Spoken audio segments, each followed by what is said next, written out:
Então, galera, beleza? Primeiramente, a gente vai ver aqui um repasso geral. Repasso geral de quê? Da semiologia neurológica, tá? Então, a gente vai ver um pouco os reflexos e os pares cranianos. E a gente vai entender o porquê disso no exame neurológico, tá? Neurologista sempre fala o seguinte: para se fazer um exame físico neurológico, demoraria uma vida inteira, né? Se esse exame físico fosse completo. Porque a gente tem 1 milhão de coisas e 1 milhão de possibilidades aí para o exame físico, tá? Mas vamos diretamente ao que interessa, vamos ver primeiro os reflexos, tá? Então, os reflexos, vou escrever para a gente. A gente vai dividir os reflexos em dois tipos, tá, galera? Principalmente os cutâneo-mucosos e os principais, os mais utilizados aí na clínica médica, os osteotendinosos.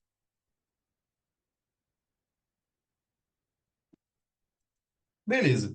Dos cutâneo-mucosos, quais que são os reflexos que a gente tem, galera? Eu vou ir colocando aí na telinha e vocês vão fazendo as anotações. A gente tem o reflexo velo-palatino, a gente tem o reflexo faríngeo, a gente vai ter o reflexo abdominal, o reflexo cremastérico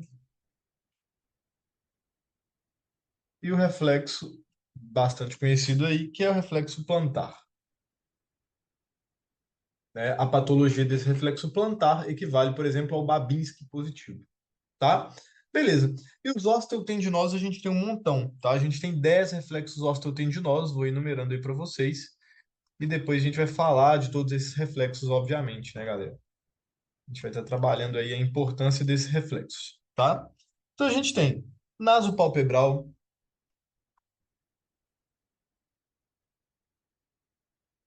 a gente tem reflexo supraciliar, a gente vai ter reflexo meseteiro, tá? Do músculo da mastigação aí, meseterino, meseteiro, reflexo bicipital, estilo radial, tricipital, cúbito pronador, vou colocar um CP de cúbito pronador, tá? Médio pubiano,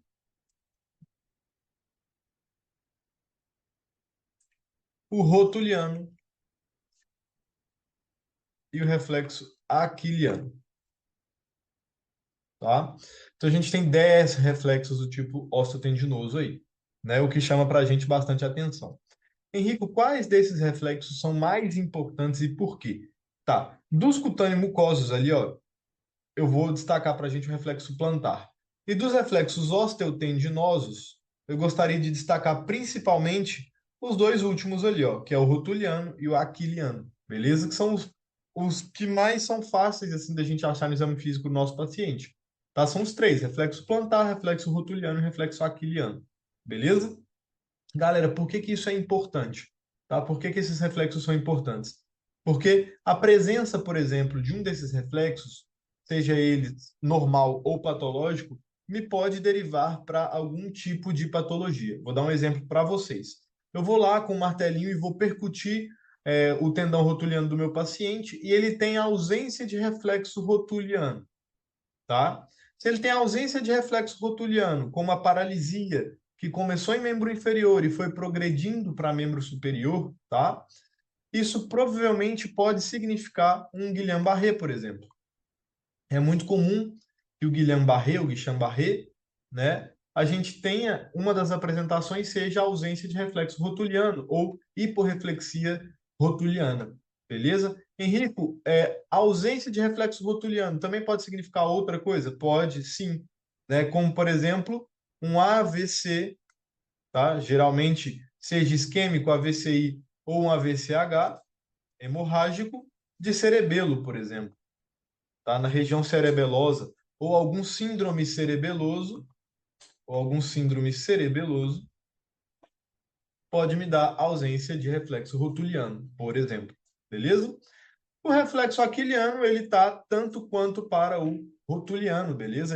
É bem interessante a gente saber, a gente prestar atenção no reflexo aquiliano, porque caso eu não consiga fazer, não seja perceptível o reflexo rotuliano, eu vou tentar o aquiliano no meu paciente, beleza? Todos esses reflexos, galera, são importantes no estudo do que a gente fala que é a neurologia, tá? Porque a gente vai avaliando segmentos do paciente. Então, vou lá primeiro no bíceps, no tríceps, vou fazer esses reflexos, depois eu vou progredir para rótula, para tendão de Aquiles, tá? Para a gente poder fazer esses reflexos. Então, isso é bastante importante porque a partir daí eu consigo delimitar. Se esse paciente está internado, eu consigo pensar, peraí, a progressão foi céfalo-caudal, ou seja, começou ali na parte mais de tríceps, perdeu o reflexo do tríceps, reflexo do bíceps, e foi diminuindo. Antes ele tinha presença do reflexo rotuliano, agora ele não tem mais, então foi progressivo descendente. Então a gente pode pensar, por exemplo, em botulismo. Agora, se é o contrário, né? Se ele tinha todos os reflexos e de pronto não tem mais o rotuliano, não tem mais o aquiliano, parece que começou em membros inferiores e foi subindo. Já penso em Guillain-Barré, tá? Então isso é muito importante para a gente, galera, para a gente poder definir algumas patologias, tá? E o exame físico é algo que a gente não pode esquecer, é de verificar os reflexos do paciente, beleza? Então isso é muito importante. Dentre os mais importantes é o rotuliano e o aquiliano, e o lá de cima que é o plantar, beleza? O plantar se espera normalmente uma pequena flexão, né, do que seria da planta do pé, quando a gente faz o reflexo. Então, vou desenhar mais ou menos aqui o que seria a planta do pé do nosso paciente. Aqui o dedão, aqui os outros dedos, tá? Então, o reflexo plantar, tá? A gente vai fazer um estímulo no paciente, geralmente da parte mais lateral para a parte mais interna, nesse formato aqui, com a ponta de uma caneta. E o normal é que a gente espere uma flexão, né, dos dedos desse paciente, tá? Agora, quando é patológico o reflexo plantar? Quando ele tem uma extensão de tudo isso, e a gente fala extensão em abânico, tá? Ou seja, os dedos do pé do paciente ele vai abrir e vai estender, ele vai fazer isso, ó. Então, isso aqui é um reflexo plantar patológico. O reflexo plantar patológico a gente chama de Babinski, tá? É o Babinski positivo, beleza?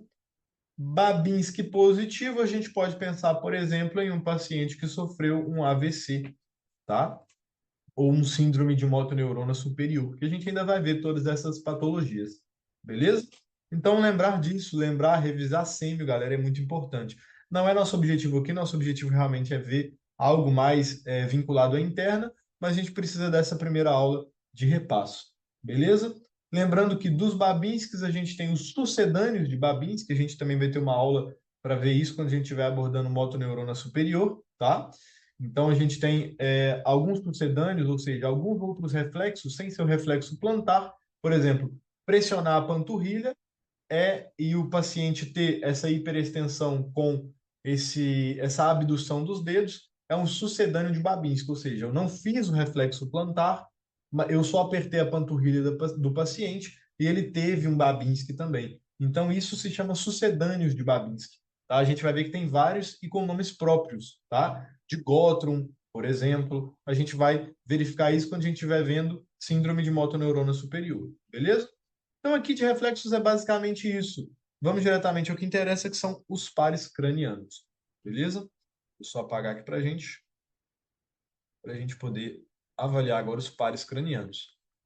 E aí, fazendo essa avaliação de pares cranianos, eu vou deixar uma reflexão bem interessante aqui para a gente, antes da gente começar a refletir sobre a análise de cada um desses pares cranianos. Tá?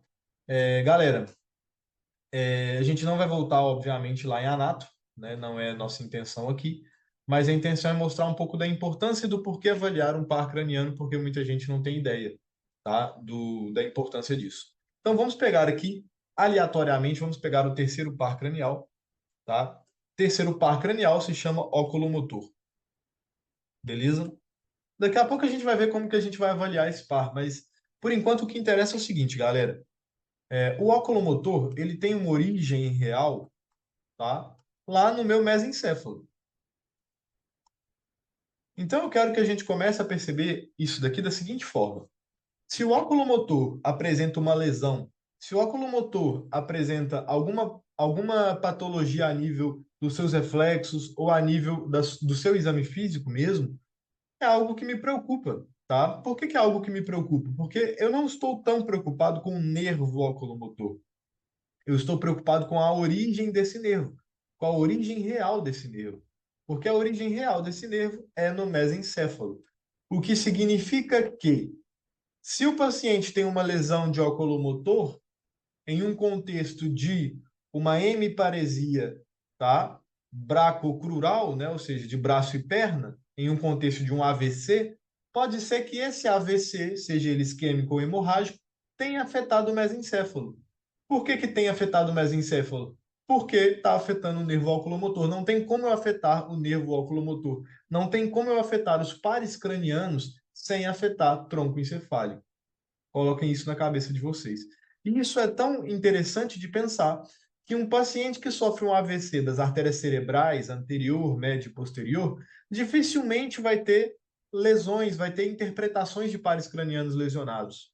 Esses pacientes que têm afetações de pares cranianos geralmente vão ser pacientes que tiveram lesões, por exemplo, na artéria basilar, no tronco basilar, uma ruptura de um aneurisma a nível da artéria basilar, ou uma placa teromatosa a nível da artéria basilar que afetou o tronco encefálico, porque a artéria basilar é que vai irrigar o bulbo, a protuberância e o mesencéfalo, beleza?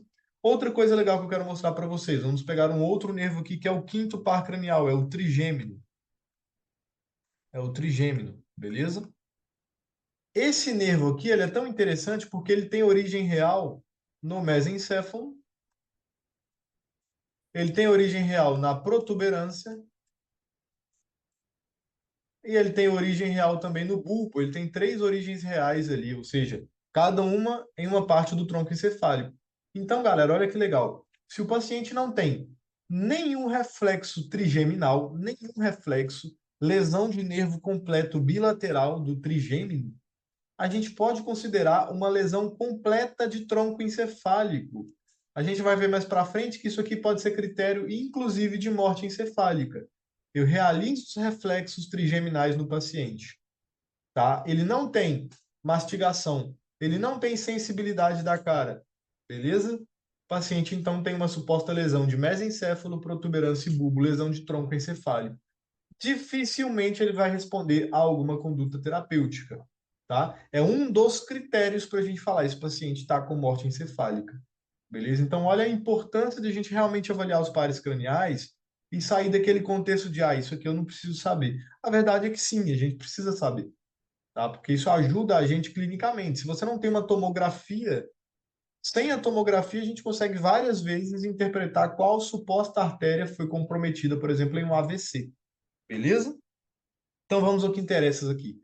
Tá? A gente não vai fazer um resumo semiológico direto, mas a gente vai avaliar rapidamente aqui os pares cranianos, tá? Então, o par número um, que é o olfatório,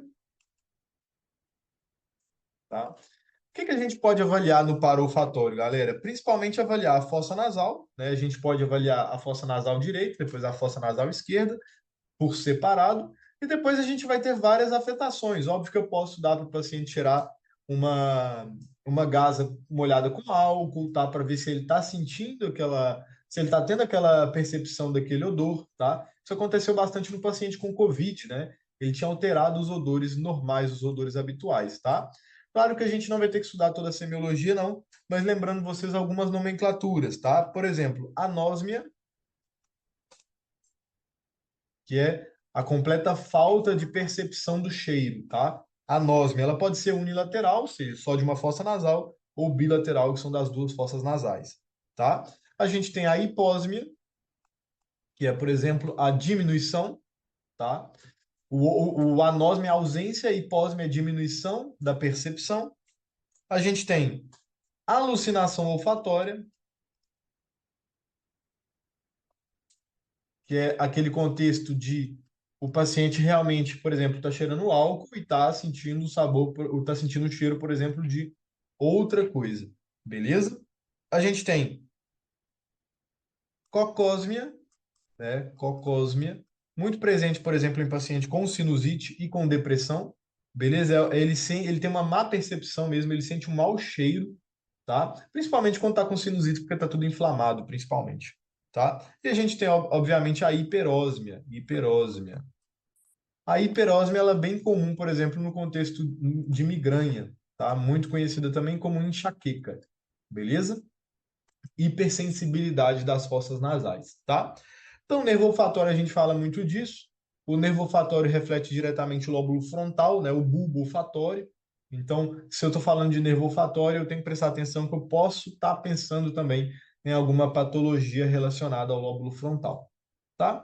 Depois a gente vem para o principal, um dos principais nervos aqui que a gente tem que avaliar, que é o nervo óptico. O nervo óptico a gente tem que avaliar bastante as características dele, tá? E os reflexos. Nervo óptico, galera, basicamente ele vai ser responsável aí da visão, né? Ele vai ser responsável da visão. Ele tem vários receptores. A via do nervo óptico é uma via enorme, não cabe a gente aqui, mas a gente vai saber o que que a gente vai avaliar no nervo óptico, beleza? Então a gente vai avaliar, por exemplo, a agudeza visual, tá? Com aquelas tabelas, né? Aquela tabela de Snelling, que é a 6 metros, e aquela tábua de Jaeger,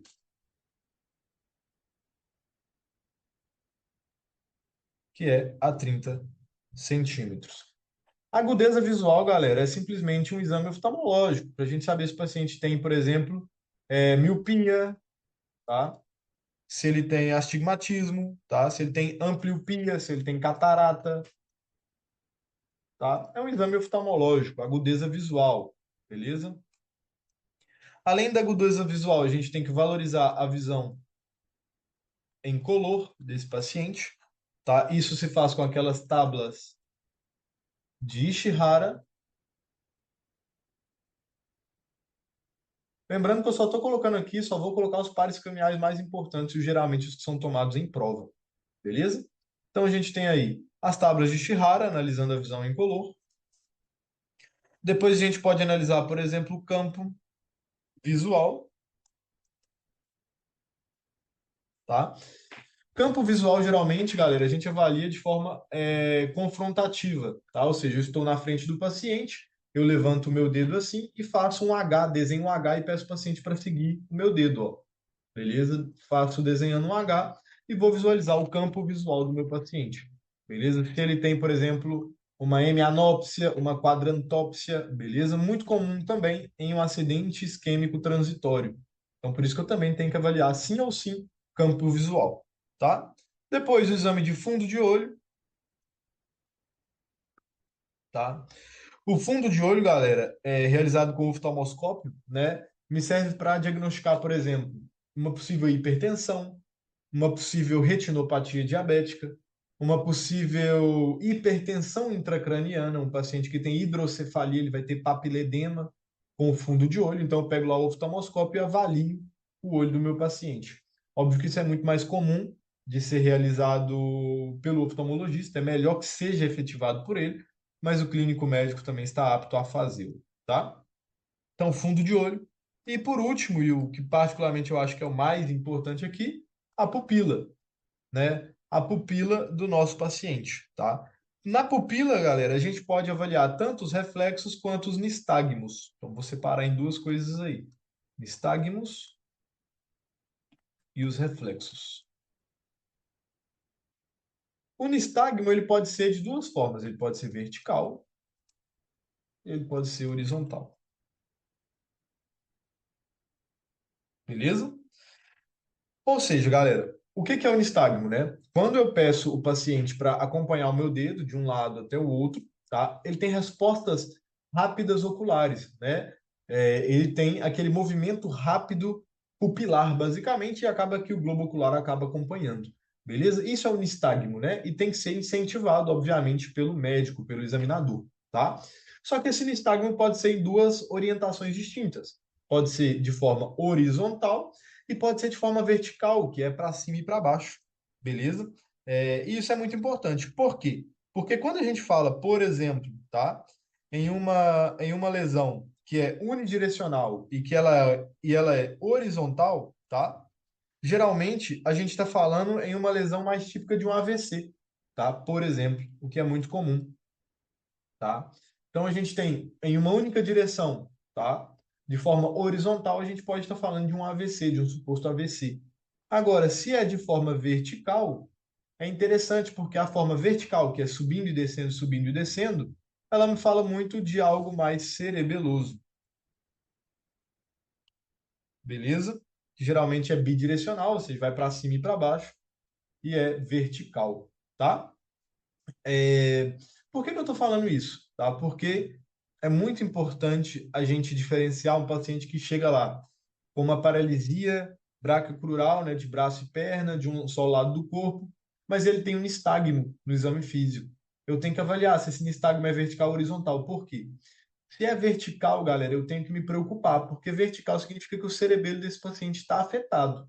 Eu não sei o motivo. Pode ser uma meningite, pode ser uma cerebelite, tá? Agora, pode ser também o quê? Um AVC hemorrágico de artéria basilar que, coincidentemente, lesiona o cerebelo. O cerebelo está sofrendo isquemia, não está sendo vascularizado. Lembrando que a vascularização do cerebelo vem das artérias vertebrais e do tronco basilar. Tá? Então, isso é muito importante. Eu mesmo já vi os dois pacientes com nistagmo vertical, que era justamente isso, um AVC hemorrágico. Por quê? Porque a conduta é diferente do AVC isquêmico. Tá? A gente ainda vai falar sobre isso, mas, por favor, sempre prestar atenção na pupila, tá? Tanto no nistagmo quanto nos reflexos. Quais são esses reflexos? Aí vocês já conhecem, né? Reflexo fotomotor, reflexo consensual, reflexo de acomodação do cristalino. Beleza? Então a gente tem esses três reflexos, né? O reflexo fotomotor, tá? O que que a gente faz com o reflexo fotomotor? A gente coloca uma lanterna, tá? Essa lanterna, ela vai direcionada no olho do meu paciente, na pupila do meu paciente, e eu espero o quê? A miose, eu espero a contração pupilar, tá? Então, o reflexo fotomotor é basicamente isso. Eu coloco a lanterna, seja do celular ou seja uma lanterna de exame físico mesmo, no olho do paciente e espero a miose. Então, vou colocar ele na frente dela. Se espera a mioses, tá? Esse é o reflexo fotomotor, beleza? Ó, lógico, tá, gente, que eu vou avaliar os olhos separados. Eu coloco a mão no meio, coloco a lanterna, avalio o olho direito, coloco a mão no meio, coloco a lanterna e avalio o olho esquerdo. Beleza? O reflexo consensual é basicamente a mesma coisa, tá? Só que quando eu jogo a lanterna no meu olho direito, eu vou observar, eu vou colocar a mão no meio, tá? Mas eu vou observar o meu olho esquerdo. Então eu joguei a lanterna no olho direito e observo o meu olho esquerdo. O meu olho direito contraiu a pupila, o meu olho esquerdo também tem que contrair a pupila. Beleza? Isso se chama pupila isocórica. As duas respondem. Se uma pupila não responde e a outra responde, isso chama pupilas anisocóricas, ou seja, não estão iguais, tá? Henrico, por que que isso é importante? Porque a pupila contrai, tá? Principalmente por uma relação do terceiro par cranial e do primeiro par cranial. Se eu jogo o reflexo e ela não contrai, ou seja, o reflexo consensual, né, não está adequado, está lesionado o reflexo consensual, o que que eu tenho que fazer? Eu tenho que pensar em uma patologia de primeiro par e de terceiro par cranial. Então, eu tenho que pensar automaticamente em uma patologia de lóbulo occipital, tá? Ou de tálamo ou de mesencéfalo, que é onde se relaciona o segundo e o terceiro par cranial. Beleza? Então, o reflexo consensual é muito importante. Além disso, saiu agora 2024 um novo Glasgow, tá? Que é o Glasgow P. O Glasgow P, antes a avaliação do Glasgow não tinha como avaliação a pupila e agora tem, tá? Então a pupila ela me ajuda a contar pontos para a escala de Glasgow. Então eu tenho que realizar os reflexos fotomotor e principalmente o consensual, tá? E o reflexo de acomodação, eu vou pedir o paciente para fixar em um ponto que está distante do olho dele. Depois eu vou aproximar esse objeto perto do nariz dele, né? E eu vou perceber a convergência do globo ocular, tá? E a acomodação do cristalino, tá? Isso é o reflexo de acomodação, beleza? Então é convergência do globo ocular, beleza? Galera, se tivesse que dizer um par craniano que vocês devem saber avaliar de forma completa no exame físico como médicos, eu diria o nervo óptico, tá? porque o nervo óptico, além de ter esses 5 exames físicos, né? Agudeza visual, tá? Visão incolor, campo visual, fundo de olho e pupila. A pupila entra no Glasgow P 2024 e a pupila é um reflexo direto de um AVC ou um reflexo direto também de um síndrome cerebeloso, tá? Então, isso é bem, bem importante para a gente. Beleza? Fechou. Henrique, e os outros pares craniais? Ó, o terceiro par, o quarto par cranial, terceiro par, quarto par cranial, o sexto par cranial são basicamente motores oculares, né? A gente tem o terceiro que é o oculomotor, o quatro que é o troclear e o seis que é o abducens, tá? Então, o que eu tenho que fazer simplesmente é avaliar com a ponta do meu dedo, avaliar justamente fazendo o H também, eu vou avaliar se eu tenho a musculatura do olho respondendo aos estímulos, beleza? Então, por exemplo, tá? Vou dar um exemplo para vocês aqui, ó. O terceiro par cranial aqui, ó. Aqui tem um olho, tá? Aqui tem outro olho. E eu percebo que o olho do meu paciente é estrábico dessa forma, tá? Nesse caso aí, ó, por exemplo, eu tenho uma lesão de terceiro par do lado esquerdo, tá? Por quê? Porque o terceiro par é responsável de inervar o recto interno do olho, né? Então, do lado direito está funcionando, do lado esquerdo não está funcionando. Olha lá. Não está funcionando porque o reto externo está contraindo mais que o interno. Por isso que o olho desvia para a lateral. Por isso que o olho do paciente aqui está desviado para a lateral. Beleza? Então, isso é uma lesão, por exemplo, de terceiro par cranial. Tá? Então, esses pacientes com algum tipo de estrabismo, com algum tipo de desvio do globo ocular, a gente pensa em terceiro, quarto e sexto par cranial não menosprezando eles, porque ambos, né, na verdade, basicamente todos eles estão no mesencéfalo, né, como origem é, real. Então, se eu desconfio de uma lesão mesencefálica, muito provavelmente esses três pares craniais podem estar afetados, tá? O 3, o 4 e o 6. Beleza? Vamos aí rapidamente, a gente vai ver depois em coma o quinto par cranial, que é o trigêmino. O trigêmeo a gente tem que saber que ele tem duas funções importantes: sensibilidade da cara, tá? E também temos a questão de músculos da mastigação, beleza? Então, o paciente tem dificuldade.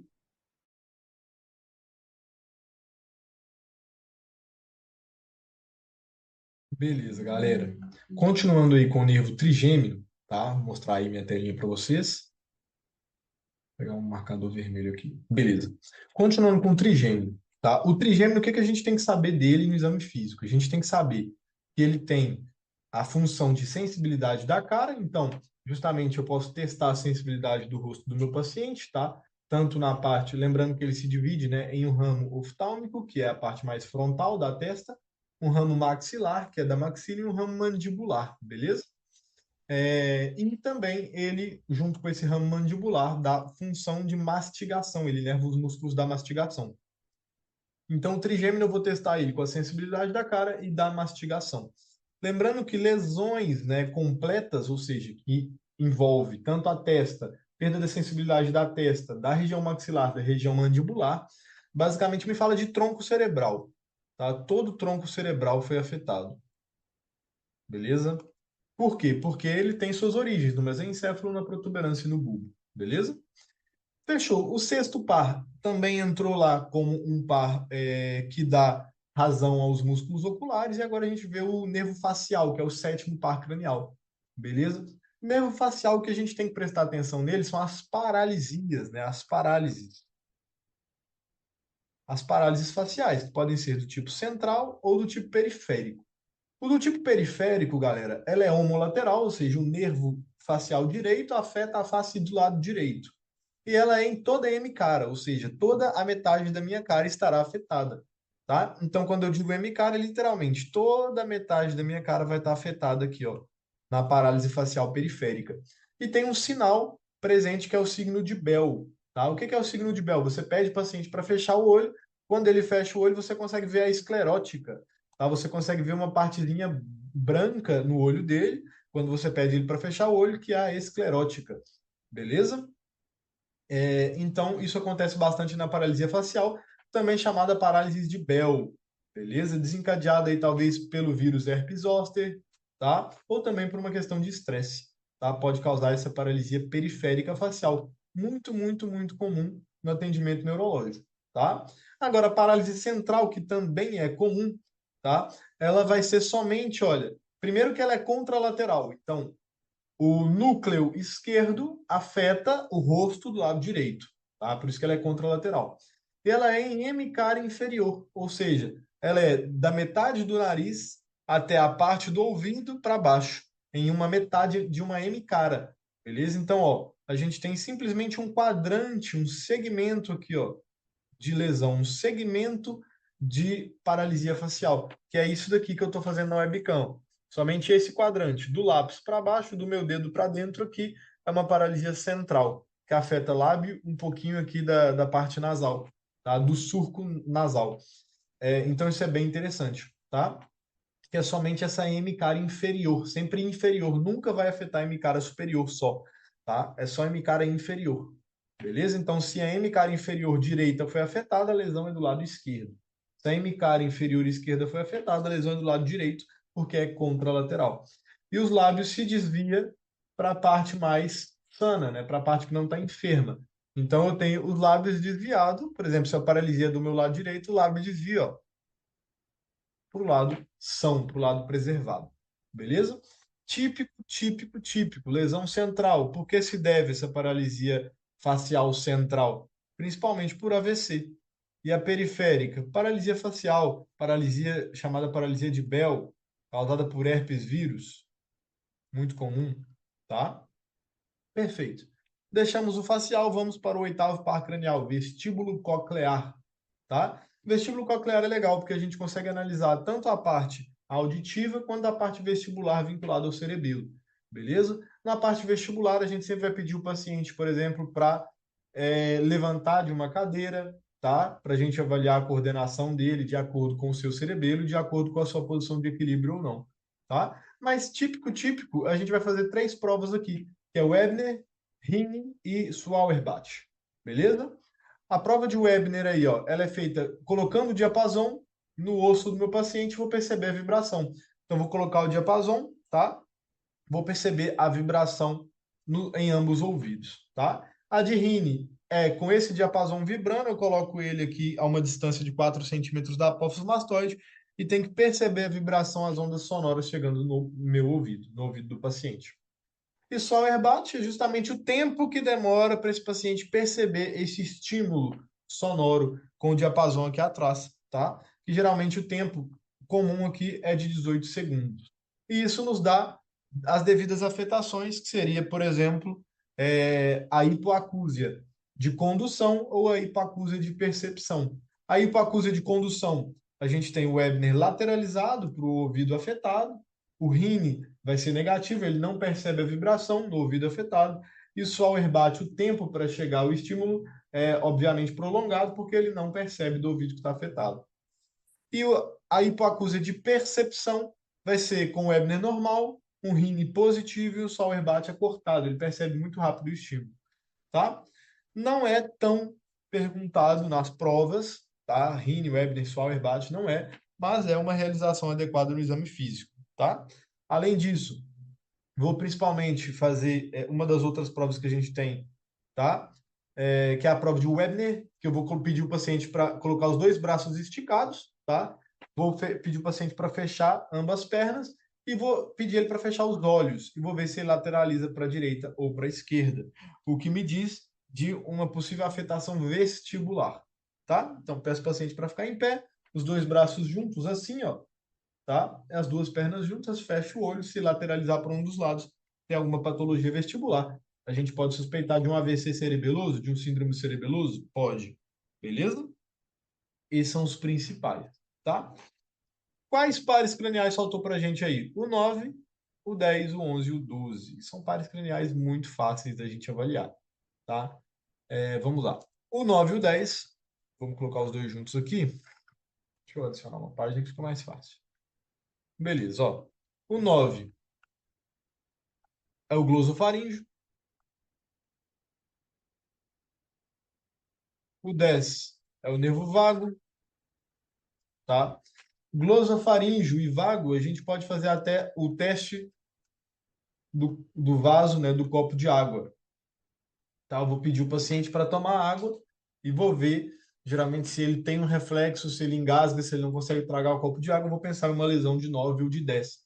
Uma lesão de 10, que é o nervo vago, vai ter mais sintomas autonômicos, né? Tipo, dificuldade bradicárdia com taquicárdia, alternando, hiperventilação alternando, tá? Me fala mais de lesão de nervo vago. Lesão do 11º par cranial. Lesão do 11º par cranial, que é o nervo espinal. O nervo espinal, ele é a função de quem? Do trapézio e do esternocleidomastoide. Então, eu devo avaliar o quê? Esses dois músculozinhos, tá? Peço o paciente para olhar para a direita, olhar para a esquerda, levantar os ombros para ver se o trapézio ou o esternocleidomastoide está afetado, para ver se o espinal está afetado. O espinal já é mais inferior, me fala mais de lesão de bulbo, lesão bulbar, tem que ficar atento a isso, tá? E o 12º par cranial, que é o hipogloso. O hipogloso é um nervo que é debaixo da língua. Hipo vem de baixo e gloso significa língua. Ele inerva os músculos da língua, então simplesmente vou pedir o paciente para colocar a língua para fora e fazer movimentos com a língua para ver se não tem nenhuma patologia de nervo hipogloso. Beleza? A partir disso, eu avaliei os pares craniais. Lembrando que a avaliação de par cranial pode ser por causa de uma lesão de par cranial intrínseca? Pode. Encaminho o paciente para a neurologia. Agora, pode ser por uma lesão central? Pode. E é isso que eu estou buscando. Quero saber se esse AVC lesionou o tronco encefálico. Tenho que avaliar par cranial. Tenho que avaliar par cranial. Tá? Os mais importantes, avaliar o segundo par, o terceiro par cranial, o quinto par cranial, são os pares mais importantes de avaliar no exame físico. Beleza? Então ficou aqui nosso repasso semiológico, a gente ainda não começou a matéria, mas já fica a nossa primeira abordagem aqui sobre o repasso de semiologia neurológica. De importância, obviamente, né? O resto a gente vai vendo. Em síndrome meníngeo, a gente vai ver os signos de meningites. Em AVC, a gente vai ver Barré e Miganzini, as afetações, beleza? Não se preocupem que essas revisões a gente vai fazer por temas, tá? Então é isso.